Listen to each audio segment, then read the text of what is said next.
This tutorial provides an overview of the remedies that may be available to an innocent party. By failing or refusing to perform his contractual obligations, a contracting party may be held in breach of contract, such that an innocent party will be entitled to claim a remedy in respect of the breach.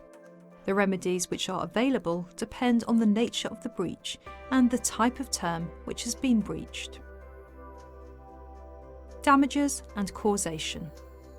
At common law, an award of damages is an order that an innocent party be paid such sum of money as is appropriate to restore him to the position he would have been had the contract been properly performed. The measure of damages is assessed by reference to the actual loss suffered by the innocent party, and is not such as to punish any other contracting party. It follows that the innocent party is required to prove a causal link between the breach of contract and the loss which he alleges to have suffered. Causation is assessed by the application of the but-for test. Would the loss suffered by the innocent party have occurred but for, i.e. irrespective of, the breach of contract of which he complains?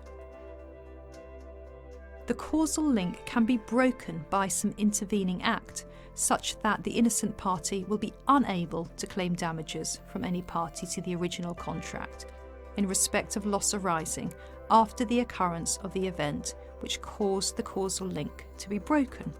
The burden of establishing a breach of the causal link is, however, high.